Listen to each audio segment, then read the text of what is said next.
Hay ciertos momentos en la vida de una nación, de un pueblo, en los que o se modifica el estado de cosas o se prepara para una larga servidumbre. No queremos imponer opiniones. Las opiniones son lo menos importante cuando de lo que se trata es del futuro de una nación. Son solo ideas, palabras, simple viento. No queremos cambiar su perspectiva de vida ni su concepción del mundo. No somos los portadores de la verdad, mientras los demás son ciegos, ni a la inversa. En esta nación de inmensas diferencias, la gran mayoría de las personas somos iguales en un aspecto que es el más importante en este momento. Quedémonos por estos momentos con la idea de nuestras semejanzas. Guardemos nuestra hermandad como sagrada cuando el auxilio del hermano nos llama. Hoy nuestro México llora, en verdad. ¿No escuchan su llanto? ¿No escuchan su llamado? México muere, hermanos. Harto de estar secuestrado, parece rendirse ante sus ataduras. Esclavizado el país, todos nosotros, parece que nos hemos resignado. Jamás en la historia ha habido tanta diferencia entre el más rico y el más pobre. Ningún otro país del mundo con esa diferencia más marcada que México. ¿No les parece que el arduo trabajo diario de cada uno de ustedes nunca es suficiente para casi nada? ¿Creen que algún día alguno de esos millonarios haya trabajado tanto como ustedes todos los días? ¿No se sienten indignados? Esto es una historia de simple dinero. Lo aseguro, no solo se trata de nacer en un hogar adinerado. La opulencia tiene sus propias reglas. Nunca es suficiente lo que se tiene. Tan pronto la riqueza a alguien ha atrapado, no puede convertirse sino en un avaro. A diferencia de la mayoría de nosotros, los ricos son muy simples. Todo se puede leer en ellos a partir del dinero. Pero no por su simplonería son solamente unos bufones. Son en verdad la raza más peligrosa. Por acrecentar capitales son capaces de dejar pequeños productores en bancarrota, a miles de personas desempleadas, capaces de reducir la expectativa de vida de naciones enteras, de robar la felicidad de toda una generación. Son capaces de comprar leyes, políticos, cámaras legislativas y, como nos acaba de suceder, hasta de comprar presidentes. En verdad, no es una gran paranoia de conspiraciones secretas, es de lo más evidente y visible del mundo. ¿Cómo sería alguien capaz de amasar tanta fortuna con una labor normal, digamos, digna? No, para hacerlo hay que pasar sobre otros, robar a otros, comprar a otros, matar a otros. El dinero de las drogas, de las armas para mantener aquel tráfico, de las armas para guerras en otros países, es inimaginable. ¿Qué más da si para enriquecerse se deba de atizar la guerra y llevar a cuestas con malévolo orgullo millones de muertes? Pero no siempre es tan evidente el ultraje y la avaricia. Millones de personas han perdido y estamos perdiendo años de nuestras vidas y ganando una decrépita vejez por alimentos basura que inundan las calles, los hogares. ¿No se han dado cuenta de que no pueden sino comprar basura para comer? ¿Por qué se permite? ¿Por qué trabajamos y pagamos para llenarnos de desechos? Lo mismo sucede con los medios de ingreso de la gente común. Nos hemos hecho la idea de que el trabajo es una carga, un suplicio que necesariamente hay que padecer, en lugar de ser el lugar señalado para transformar, para expresar quiénes somos y darlo al mundo como a un hijo. Se aguardan impacientes los fines de semana para embriagar o hacer vegetar ante el televisor un alma que ha enfermado de la repetición. Todos los días son como un solo día, 10 años de esos días es el mismo día, y se pasan como un trueno. ¿Cuándo se ha convertido el trabajo en una cárcel? ¿Por qué hemos hecho de nuestras vidas algo tan corto y gris para comprar basura innecesaria o alimentos hechos de basura? Porque el objetivo es la riqueza, no la nuestra, claro, y no la salud ni la vida buena, al menos tampoco las nuestras. Por si ello fuera un poco, ni el alimento insano ni el trabajo repetitivo son al menos seguros. Decenios y decenios de luchas de trabajadores que procuraron reducir un poco la salvaje explotación por parte de los dueños del dinero se arrojan a las alcantarillas con las nuevas leyes laborales. Sin seguridad en el trabajo por más de unos meses, sin prestaciones básicas para sobrellevar sus corrosivos trabajos, sin poder quejarse de injusticias, que siempre hay muchas. Trabajadores, a nosotros también nos arrojan a las alcantarillas. Con estas no reformas, sino desformas, los únicos beneficiados son los de siempre. No es arbitrario que se represente a los dueños del dinero con la imagen de un puerco. Se tratan de apropiar de todo, devorar hasta el último centavo, del último trabajador y su esfuerzo, de su voluntad hasta de su dignidad. Todo lo que tocan lo vuelven mercancía, ganancia, no más que pura chatarra. Pensemos en Wirikuta, en donde la minera canadiense extrae cientos de toneladas de oro, arrasando ecosistemas, pueblos y trabajadores, sin dejar en México más que un buen soborno al funcionario en turno para que se les permita el despojo. Pensemos en el golpeado sindicato de electricistas. ¿Creen que solo se quejan y marchan por gusto? No solamente se trata del despido masivo. La fortaleza de tal sindicato hubiera impedido que se vendiera, como se está haciendo, la electricidad del país a empresas españolas. ¿Saben cuánto poder hay en la electricidad? Si un día les viniera en gana a los nuevos dueños, apagarían a la nación entera. O, como es más propio de sus avaros intereses, pueden cobrar lo que sea. ¿O acaso tienen competencia? Ello mismo sucedió con la más grande contradicción de esta nación, del hombre más rico del mundo en medio de millones y millones de pobres, con la concesión casi gratis de la telefonía que se le dio, con toda la infraestructura de la comunicación ya establecida, sin pagar impuestos. ¿Cómo no iba a enriquecerse de inmediato? Ni siquiera es necesario ser ya listo para amasar fortunas, solo se requiere del tráfico de influencias y violar algunas leyes. Dentro de estos cerdos capitalistas hay que señalar con importancia a los dueños del duopolio televisivo de esta nación. Es duopolio porque no hay competencia, porque no la permiten. Salvo unos casos afortunados, televisión, radio y prensa son propiedad suya. No es en modo alguno trivial. La información genera opiniones. Los criterios de las personas siempre tienen justificación en lo que conocen. Teniendo estos señores la virtual totalidad de los medios de información, generan en la gente la opinión que les sea la más propicia. Son formadores de ideologías. Si los otros ricos nos arrebatan buena parte del trabajo y la salud, estos señores nos despojan de la posibilidad de pensar por nosotros mismos. Presentan en pantalla vidas imposibles, ilusiones de telenovela para paliar la pobreza. En sus programas siempre habrá la posibilidad de desposar a un millonario, de ser famoso o de ser feliz en la miseria. Pero también nos hacen creer que está bien ser un idiota, que está de moda, que es bueno no pensar o pensar poco. Inculcan un amor infame por íconos vacíos como los actores, cantantes o los futboleros, y desdeñan el amor a los otros, al pueblo y su historia, al bien en general. Nos vuelven avaros sin poder ser millonarios como ellos mismos, nos vuelven egoístas y enloquecidos consumidores.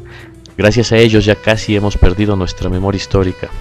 Gracias a ellos nos endeudamos por años para comprar la basura que está de moda, el lujo innecesario en boga, algo que aparente que nos acercamos a ser ellos, que es lo más deseable, ¿o no es lo que nos quieren hacer creer? Pero si hicieran todo ello y aún así pudiéramos conocer lo que sucede en el país, podríamos sin problemas repeler sus insensatos pregones. Sin embargo, ocultan la información inconveniente a sus intereses y ponen información chatarra.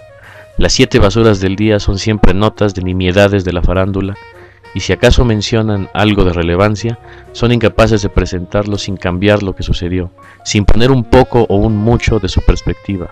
No pueden evitar tergiversarlo. No pueden evitar, en la acción más mínima, servirse a sí mismos. En verdad, medios de información como estos no deben de estar en manos de un particular. Tan grandes cosas se podrían hacer con estos medios puestos en manos del pueblo o de un buen gobierno. Tanta manipulación, mercadeo, mentira, basura y verdadera maldad cuando solo están en manos de 2. Es entendible la desesperanza, la apatía, es entendible la sensación de la promesa rota, de la decepción. Se entiende la completa falta de confianza en los gobernantes y en las instituciones. Tan pequeños, tan solitarios cada uno de nosotros como para hacer algo más allá que solo soportar que hagan lo que sea con el país, con su gente o con su dignidad. Pero amigos y amigas, la razón es igual de simple de lo ya expresado. Si México es siempre el mismo o es peor, si es el país en donde no pasa nada, si nunca cambia a pesar de que cada 6 años salga un personaje de cualquier partido prometiendo maravillas si le eligen, es porque jamás ha habido un gobierno diferente al anterior. Siempre han gobernado los mismos. Siempre es el millonario, el empresario, el capitalista, los que compran lo necesario y a los necesarios para que la riqueza de la nación siga a sus pies. Ejemplo preciso de aquello es la llamada telebancada. Un grupo de legisladores que ni siquiera fueron electos por voto popular al servicio incuestionable de las televisoras. ¿No les parece aberrante? No desconfíen de la política que de una manera u otra es siempre necesaria para cualquier Estado, y más aún para el mejor Estado posible. El verdadero enemigo aquí es el dinero. Si no, ¿por qué durante la presidencia de Salinas se dieron concesiones, no solo de los teléfonos, sino de más de 1000 empresas paraestatales? ¿Por qué ahora la propuesta de la ley laboral, la venta de Pemex, la de la industria eléctrica, las minas, los bosques, la radio y los canales de televisión? Los políticos de siempre son los que tienen precio, los que ellos mismos se vuelven cerdos capitalistas. Es imposible enumerar todos los atropellos que estos sujetos adinerados y sus políticos cómplices han realizado a esta nación. Sin embargo, lo sucedido en la anterior elección presidencial resume en muchos sentidos la barbarie y la avaricia. Y vale la pena decir que no se defiende aquí a ningún candidato en particular, sino que se quiere evidenciar a ojos de ustedes la deplorable situación política e institucional del país. Mucho se ha dicho del actual fraude, de las innumerables irregularidades. Muchos opinan que se debería dejar en paz, que hay que aceptar la derrota. Amigos y amigas, no se trata de un maldito partido de fútbol. No es la derrota de ciertos candidatos lo importante, sino de la derrota de la democracia, de la esperanza tullida de la nación. Es la derrota del pueblo entero, porque por enésima vez nos han demostrado que este país no es nuestro, y lo han hecho con tal cinismo que resulta simplemente inaguantable. En fin, no solamente es la compra masiva de votos la que oscureció la claridad de la elección. Es verdad, teníamos tantas dudas acerca del buen funcionamiento de las instituciones electorales que esta elección fue la más vigilada de la historia. Por ello pudimos encontrar tanta podredumbre urdida en el proceso. Enumeremos una fracción de esta. Expertos en estadística de varias universidades encontraron muchas discrepancias en las encuestas. Resultaba primero inverosímil que un partido que en elecciones pasadas no tenía más del 17% de los votos, de repente ostentase el 40% de las preferencias. Ni siquiera el repudio estudiantil al candidato del PRI, su pésima participación en la feria del libro, o los comentarios hirientes, ciegos, indignos y llenos de prejuicios de su hija bajaron las preferencias. Ello y la franca dificultad de levantar una encuesta diaria puso a los estadistas a trabajar. Presentaron un largo documento en donde matemáticamente se demostraba que los números que expresaron las encuestas eran simplemente imposibles. Es decir, las encuestas fueron inventadas. Fuimos los ciudadanos, no un partido, no una institución, los que demostramos las primeras falacias. Incluso los ciudadanos, con nuestro dinero, hicimos encuestas con todo el rigor posible, y los resultados fueron contrarios. Y nada se hizo al respecto en ese momento. Solo después de meses en que muchos creían que ya no había posibilidad de cambiar las preferencias, en que se había perdido la esperanza de unos y aceptación de otros de un futuro gobierno igual que todos, se desmienten públicamente las encuestas que ya habían causado inmenso daño en la transparencia de la elección. Falló la encuesta de seguimiento diario Milenio GAIS. ¿Y quién fue el protagonista de ese primer fraude? Milenio, del grupo Televisa. ¿Quién más? A esta intervención de la compañía de televisión se une el evidente exceso de propaganda a favor del mismo candidato del PRI. Pero pareció pasar desapercibido para los organismos que suponían vigilar la elección hasta que, desde fuera, en una publicación inglesa, The Guardian, se presentaron las pruebas del trato entre la televisora y el candidato del PRI, alianza que supone ser ilegal, dada la gran fuerza de la televisión para hacer propaganda. Sin embargo, nada se hizo por parte de la institución electoral. Y a partir de este momento, el mundo entero estuvo al tanto de lo turbio de la elección en México, menos los mexicanos. Todos los siguientes pasos, todas las venideras trampas, fueron vedadas o escondidas por las televisoras. Hasta entonces solo había rastros de alianza entre esos empresarios y el PRI, hasta que aparecieron boletas de elección presidencial con folios duplicados y, oh sorpresa, el FBI aseguró una camioneta que contenía boletas de la elección presidencial de México en Texas. ¿Qué hacían allá? Ante todo ello, sigue habiendo un silencio muy desagradable por parte del IFE. Ello llevó a que los ciudadanos movilizados una vez más buscáramos razones. Esta vez fue Anonymous, el grupo de activistas informáticos, el que sacó a la luz que el consejero presidente del IFE había misteriosamente recibido 100 millones de pesos de una cuenta asociada al PRI. las cosas se empezaban a aclarar. No era ya el grupo de capitalistas y el partido los empeñados en robar o comprar la elección. La institución electoral empezaba a verse coludida. Sale entonces el anuncio, previo a las elecciones, de la empresa que se encargaría del conteo de los votos, Hildebrando, el mismo que estuvo detrás de las encuestas falsas y del conteo de las tan cuestionadas elecciones del 2006. ¿Por qué dar esa gran responsabilidad a una empresa que había fallado tantas veces y con claros indicios de ser tendenciosa? A esa importante pregunta tampoco se les respondió ni se modificó. Meses antes, y con mucho fervor, millones de ciudadanos tomamos las calles, exigimos una elección limpia, acusábamos al candidato del PRI de numerosos atropellos, de relaciones oscuras, de su ignorancia intolerable. La represión sangrienta de Atenco y la violación de decenas de mujeres de esa comunidad por parte de la policía. El crecimiento impresionante de feminicidios y redes de narcotráfico durante su gubernatura en el Estado de México. Su documentada relación con traficantes de drogas, de personas y de influencias, su obvio contrato secreto con Televisa, etcétera, etcétera. Además, por supuesto, de su padrinazgo con el innombrable. Y aunque sabíamos de antemano que la elección estaba comprada a su favor, tomamos las calles muchas veces para demandar justicia. Durante la jornada electoral pasada, hubo una gran actividad de vigilancia por parte de muchos ciudadanos, reportando innumerables anomalías que se conocieron en las redes sociales los días que siguieron. Lo sorprendente fue el comunicado presidencial del triunfo de Peña Nieto, no habiéndose contado ni el 5% de las casillas, indicio de que ya se sabía de antemano cuál iba a ser el resultado.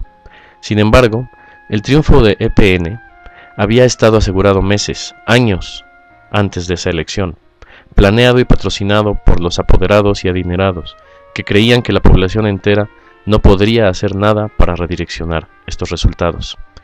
El IFE había hecho caso omiso de los cientos de quejas ciudadanas y de partidos acerca de irregularidades. Y, al día siguiente de la elección, por primera vez el consejero del IFE rompe su silencio con una mentira.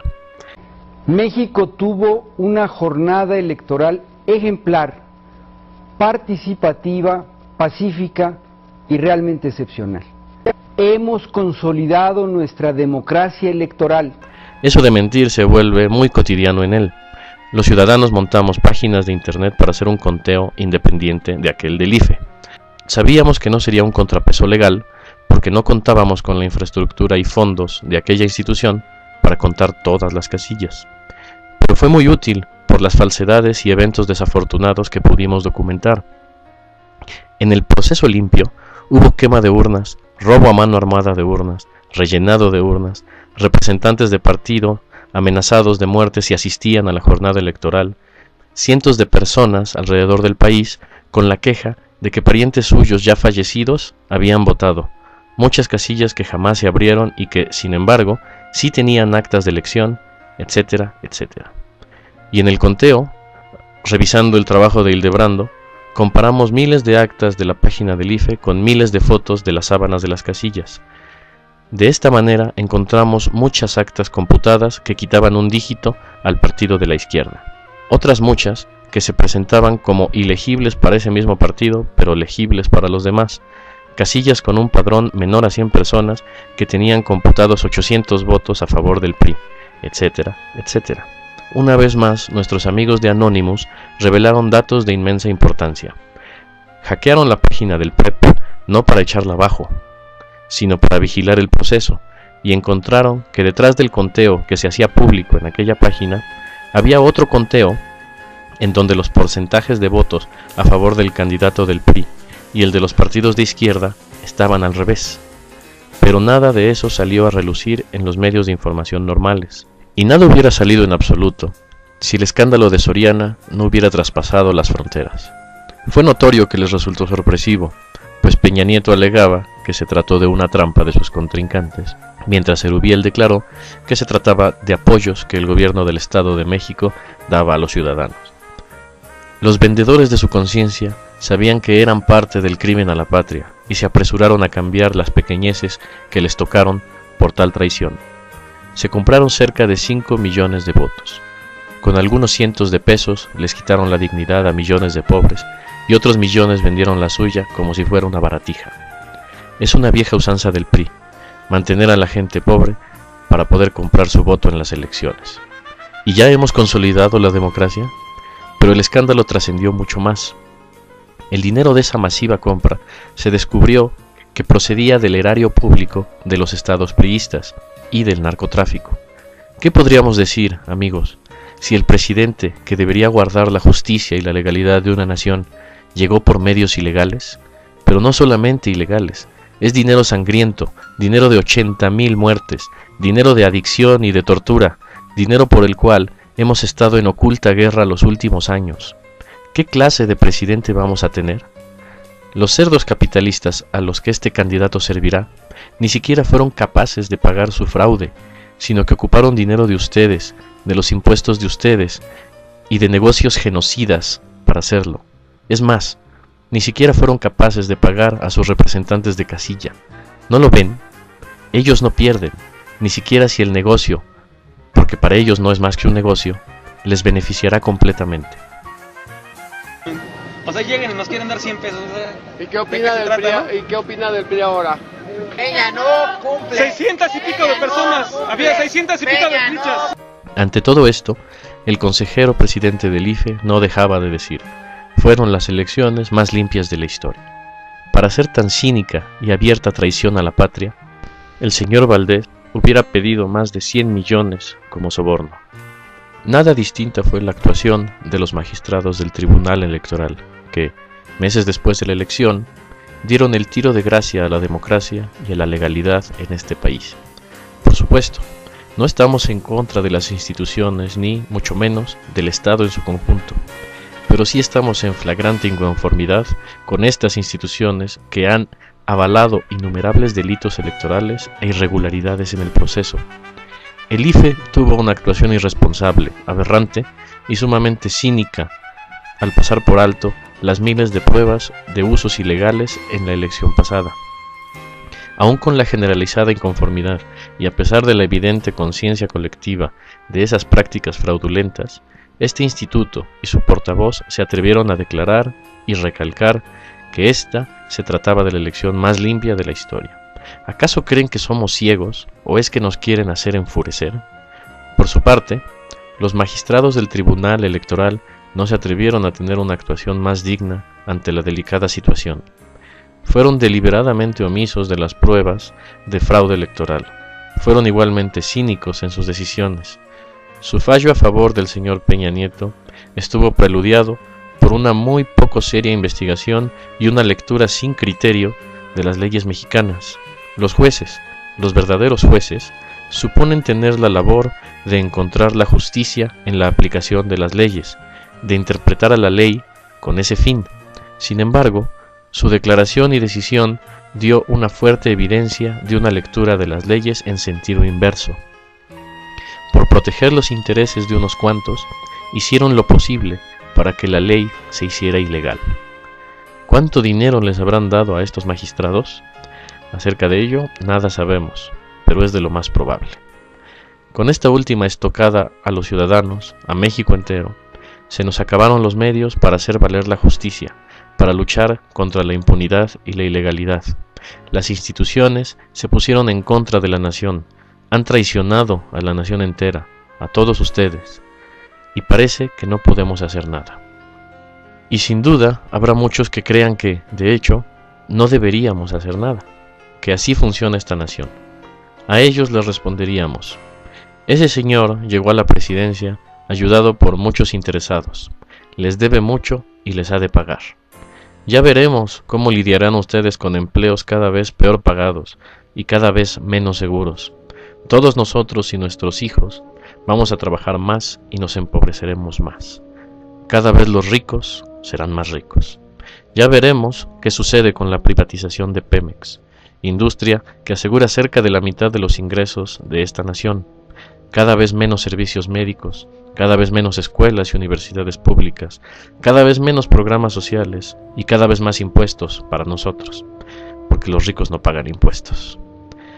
Ya nos veremos con pobres ingresos endeudándonos con los bancos por pagar casa, auto, si acaso, escuela, servicios médicos fundamentales por 50 años o más años.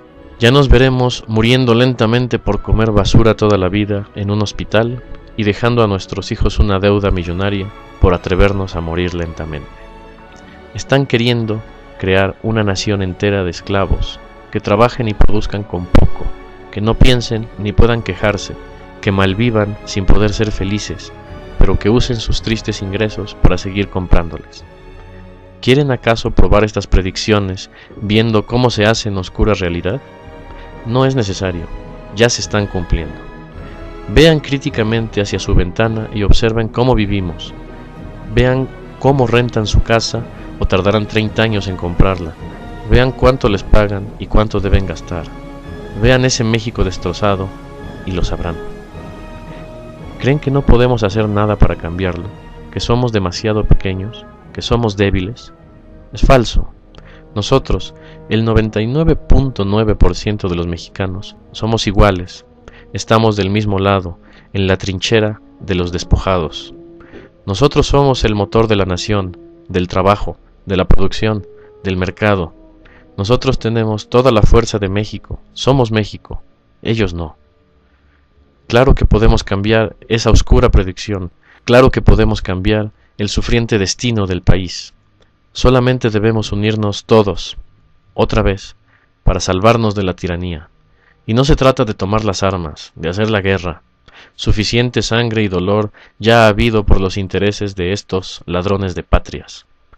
Podemos cambiar nuestra historia de una manera muy simple y sencilla. Habemos muchos grupos movilizados en contra de esta barbarie. Les exhorto a unirse a uno de ellos, al que sea, a que sepan qué hacemos, cuándo, y hacerlo con nosotros.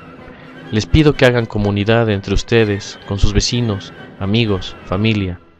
Solo unidos recuperaremos a la nación, y más importante, el poder de aquellos se encuentra en el dinero. Simplemente no se los demos. Dejemos de comprarles, dejemos de ponerles atención. Compremos a ciudadanos y no a empresarios. Compremos en mercados y no en centros comerciales, a productores nacionales y, si es posible, a nuestros vecinos y no a monopolios. Vaciemos los centros comerciales, que surgen como plaga y hacen quebrar a pequeños comercios. Dejen de comprar lujos que, a fin de cuentas, no sirven para nada. Podemos vivir un año sin auto, sin nuevo televisor o nuevo celular. Ellos no podrían sobrellevar ese año si nadie les compra. Les pido que dejen de ver la televisión, impositora de opiniones y asesina de ideas. Es difícil. Es como un vicio, porque llena nuestro tiempo y sin ella nos sentimos vacíos. Revivan el antiguo arte de la conversación, el paseo, el juego de mesa para salvar ese vacío. Consulten medios de información libres, de los pocos que quedan, o visiten nuestras páginas de internet para enterarse de lo que sucede y de lo que hacemos. Usen su teléfono y su celular lo menos posible. Hace 15 años estábamos muy bien sin ese aparato. ¿Por qué ahora no? Recuerden quiénes son los dueños de las compañías de teléfonos. ¿No creen que sea tiempo de dejar de darles dinero? Con todo ello, mejoraríamos nuestra economía doméstica, nuestra salud, dignidad, tranquilidad y hasta nuestra felicidad. Todo en una sola acción, al tiempo que mejoramos nuestra nación. ¿No les parece una gran opción? De eso se trata la resistencia civil. Sin disparar un solo tiro, podemos hacer una nueva revolución. Quitándoles el poder económico, les arrebatamos el poder político a esos secuestradores. Podemos impulsar un verdadero renacimiento de nuestra patria. Solo debemos estar unidos. Unámonos.